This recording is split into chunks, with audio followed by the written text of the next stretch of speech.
Good evening दोस्तों। आप में से कई स्टूडेंट्स का लगातार क्वेश्चन आ रहा था कि आईपीओ में सर क्या करें, मतलब जब आईपीओ के लिए हम अप्लाई करते हैं तो हमारी सोच क्या होनी चाहिए। हमें लॉन्ग टर्म इन्वेस्टर की तरह सोचना चाहिए या फिर हमें सोचना चाहिए कि भाई नहीं, लिस्टिंग गेन पे निकल जाएंगे। कई बार ऐसा भी होता है सर, हम लिस्टिंग गेन पे निकलते हैं और उसके बाद शेयर भाग जाता है। एरेडा में ऐसा हुआ, मतलब कहाँ कोई इमेजिन नहीं कर सकता था 30 रुपए वाला शेयर इतना ऊपर तक चला जाएगा।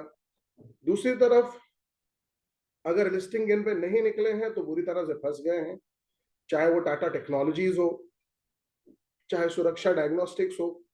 कई आईपीओ है, मैं नॉर्दर्न आर्क हो, इंडो फार्म अभी रिसेंट हो, तो हम फंस जाते हैं सर। तो हम डिसीजन कैसे लें? देखो बेटा, आपको अपना एक सेटअप रेडी करना पड़ेगा, अपने माइंड को ट्रेन करना पड़ेगा। पहली चीज, अगर आप इन्वेस्टर के पॉइंट ऑफ व्यू से खरीद रहे हो तो आपका पॉइंट ऑफ व्यू होना चाहिए 3 साल से 5 साल के विजन का। अगर आपने आईपीओ में अप्लाई करते वक्त प्रॉपर एनालिसिस किए हैं और आपको लगता है कि कंपनी वाकई में शानदार है और अगर डिस्काउंटेड प्राइस पे मिल रही है, फॉर एग्जांपल आईपीओ आया 650 रुपए पे, लिस्टिंग हो गई 1000 रुपए पे, अब वो वापस 650 रुपए पे आ चुका है। लेकिन अगर आपने खरीदा था कि नहीं, ये शेयर तो मैं 5 साल के लिए रखूंगा, मुझे इस कंपनी पे भरोसा है, तो आप एवरेज कर लीजिए, क्वालिटी स्टॉक लो प्राइस पे मिल रहा है। लेकिन आपका पॉइंट ऑफ व्यू था कि मैं लिस्टिंग पे पैसा बनाऊं, तो फिर लॉन्ग टर्म का discussion out of the question हो जाता है। दूसरी सबसे बड़ी समस्या है आजकल ग्रे मार्केट प्रीमियम की। कई सारे लोग न शेयर के फंडामेंटल्स चेक करते हैं, न एनालाइज करते हैं कि वो कंपनी का परफॉर्मेंस कैसा रहने वाला है। कईयों को तो ये भी नहीं पता कि कंपनी को पैसा चाहिए क्यों।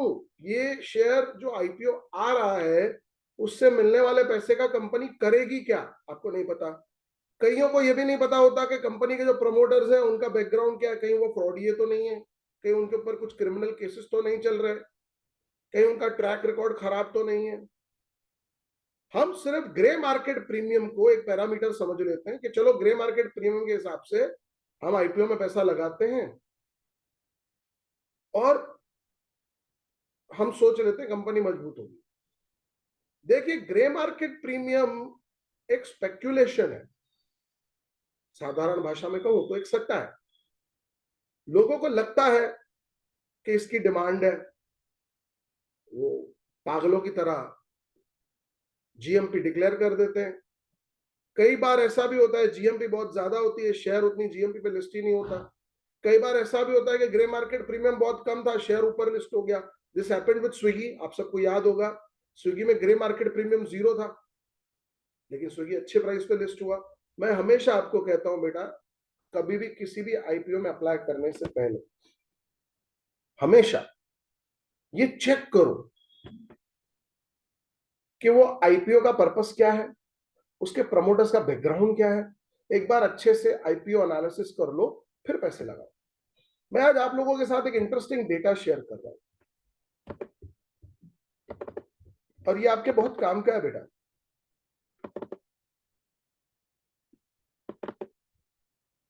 ये देखिए, स्क्रीन हमारी अवेलेबल हो गई।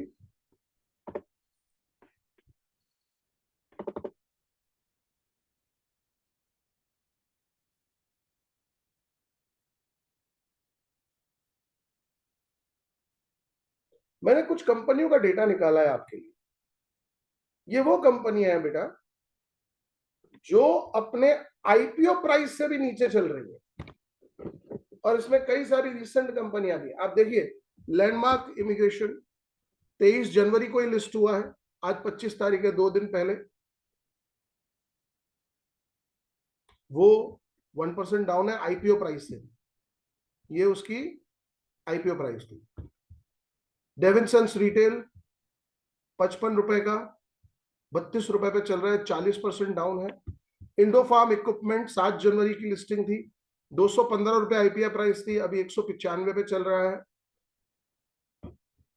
सिटी कैम इंडिया 48 रुपए की आईपीओ प्राइस थी, 42 रुपए पे चल रहा है। करेरो इंडिया 704 रुपए की आईपीओ प्राइस थी, आप देख रहे हो 532 पे चल रहा है। न्यू मलयालम 90 रुपए की आईपीएस प्राइस थी, अभी 51 रुपए पे चल रहा है। कॉनकॉर्ड एनवायरो 701 रुपए की आईपीओ प्राइस थी, 644 पे चल रहा है। डैम कैपिटल, जिसके बारे में मैंने मना किया था, आपको याद होगा, सबने बढ़ चढ़ के कहा था कि डैम कैपिटल तो लेना चाहिए, मैंने कहा था कि नहीं, मुझे समझ में नहीं आ रहा। इसके रिगार्डिंग कई स्टूडेंट्स के साथ मेरे डिस्कशंस भी हुए थे। बिलो आईपीओ प्राइस, लिस्टिंग तो छोड़ो, ये लिस्टिंग प्राइस नहीं बता रहा हूं, आई एम टेलिंग यू कि आईपीओ में कंपनी दे रही थी, उससे भी कम चला गया। आइडेंटिकल ब्रेन्स 54 रुपीज वाला 51 रुपीज, सुप्रीम फैसिलिटी 76 वाला 48 रुपीज, सुरक्षा डायग्नोस्टिक्स 441 वाला 320, आभा पावर 75 वाला 39, 50% गिर गया है। लेमोसेक इंडिया 200 वाला 73, 63% डाउन। ये सब रिसेंट आईपीओ है, पिछले 6 महीने के हैं।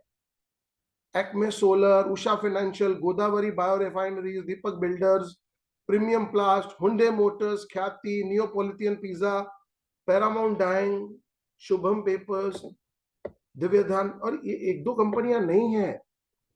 द लिस्ट इज, आप देख सकते हो, इट्स वेरी लॉन्ग।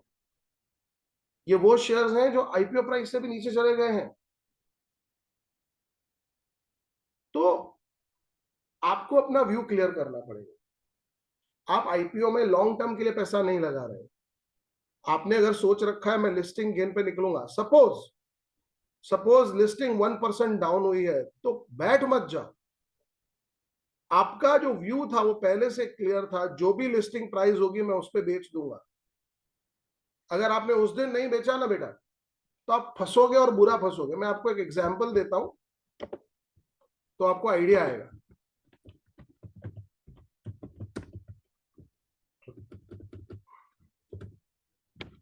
ये देखिए, सुरक्षा डायग्नोस्टिक्स लिमिटेड का आईपीओ है। मैं इसमें आपको पूरा खेल समझाता हूं। देखो लिस्टिंग कहां पे हुई, 417 रुपए। इसकी आईपीओ प्राइस क्या थी सुरक्षा डायग्नोस्टिक्स की, आइए देख लेते हैं, बहुत मजा आएगा आपको, मैं क्यों ये सब चीजें कह रहा हूं।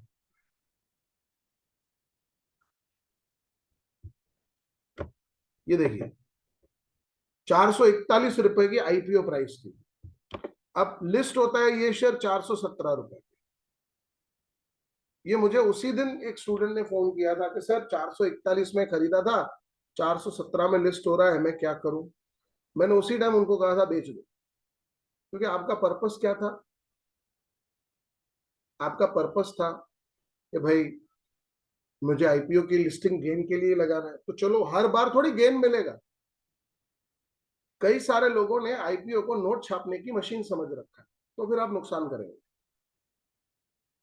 आपको कितने सारे आईपीओ में प्रीमियम मिल रहा है, अगर एक में नहीं मिला, 441 का 417, आपको गिन के हार्डली इस आईपीओ में आई थिंक 30 शेयर्स मिले होंगे। 30 शेयर के ऊपर 30 रुपए यानी 900 रुपए का नुकसान हो रहा था उस दिन। अब जिसने नहीं बेचा वो बेचारा 318 रुपए पे अटका पड़ा। अब आप गिन लो, पर शेयर 100 रुपए तो यहां से गिर गया और 30 रुपए पहले दिन लॉस था, तो आप हिसाब लगाएंगे, अगर 130 रुपए पर शेयर का लॉस और आपके पास 30 शेयर्स है, अब आपका लॉस कितना बन चुका है। जहां पे आप 900 रुपए में छूट रहे थे, अब वहां पे अप्रोक्सीमेटली आपके 4000 रुपए फंस चुके हैं।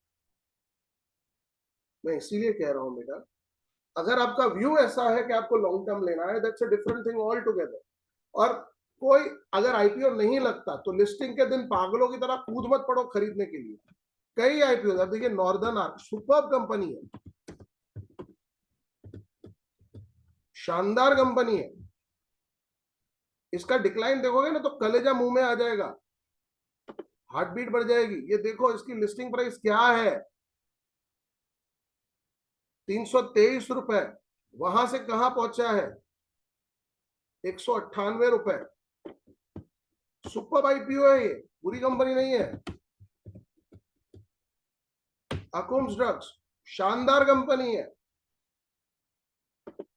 इसका गेम देखो, 675 रुपए में आईपीओ आया, 796 की लिस्टिंग, ऊपर में 1100 रुपए तक गया था। या तो वहां बेच देते ना भाई, अभी क्या चाहिए, मतलब आपके 675 रुपए 1100 रुपए हो गए भाई, 70% का रिटर्न मिल रहा है, और उससे ज्यादा क्या चाहिए? लोग नहीं बेचते।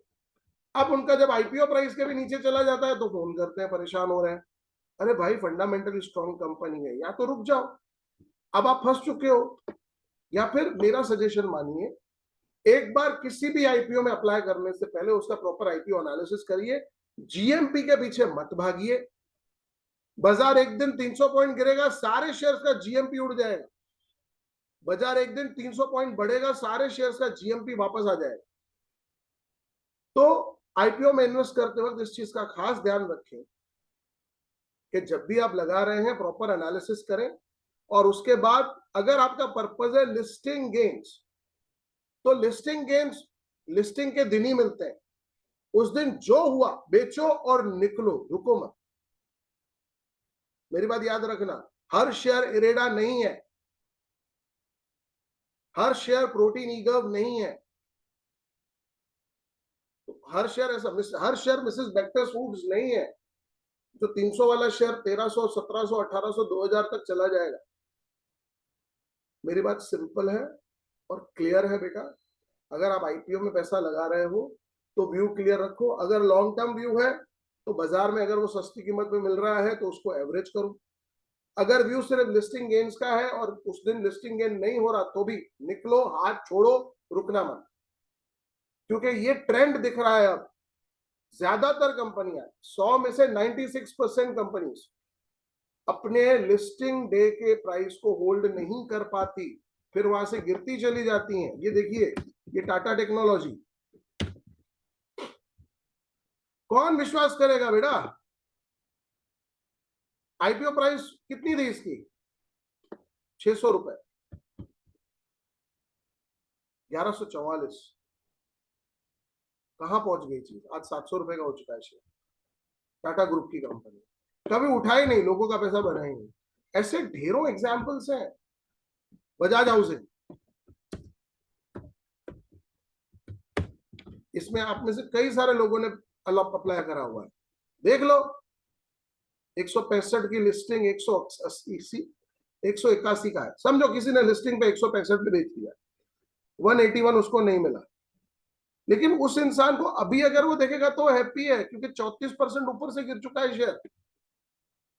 तो फंडा बहुत क्लियर रखो, आप जब अप्लाई करते हो उस वक्त व्यू रखो क्लियर कि भाई मुझे गेन के लिए अप्लाई करना है, लॉन्ग टर्म के लिए करना है। लॉन्ग टर्म के लिए करना है तो भूल जाओ, और अगर गेन के लिए अप्लाई करना है तो लिस्टिंग का गेन निकाल लो, ठीक है? एक दूसरा बीच का रास्ता भी देता हूं, सर मेरा लॉन्ग टर्म रखने का भी व्यू है लेकिन मुझे लगता है कि मुझे थोड़ा पैसा भी मिलना चाहिए। तो एक काम करो, अगर आपका आईपीओ अच्छे खासे प्रीमियम पे लिस्ट हो रहा है, ये सेम एडवाइस मैंने अपने कई सारे क्लाइंट्स को, स्टूडेंट्स को दी थी जब बजाज हाउसिंग फाइनेंस का आईपीओ आया था, कि आपका शेयर ऊपर लिस्ट हो रहा है, एक काम करो, आधा शेयर यहां बेच दो, 50% यहां सेल कर दो, प्रॉफिट बुक कर लो, बाकी का 50% छोड़ दो, तो एटलीस्ट आपकी कॉस्ट बहुत कम हो जाती है। तो अब आपको टेंशन नहीं है, आपका जितना प्रॉफिट बनता था आप निकाल चुके हो, तो आपको चिंता नहीं होगी। उम्मीद करता हूं आज का सेशन आप सबके लिए बहुत ही फ्रूटफुल रहा होगा। स्टूडेंट्स, हम लगातार आपकी इन्वेस्टिंग जर्नी को आसान बनाने की कोशिश कर रहे हैं, आपके लिए ही ये सारा कंटेंट हम क्रिएट करते हैं। आप सबसे एक ही दरख्वास्त है, ज्यादा से ज्यादा इन तरह के वीडियोस को शेयर करिए, हमारे चैनल को सब्सक्राइब करिए। Thank you.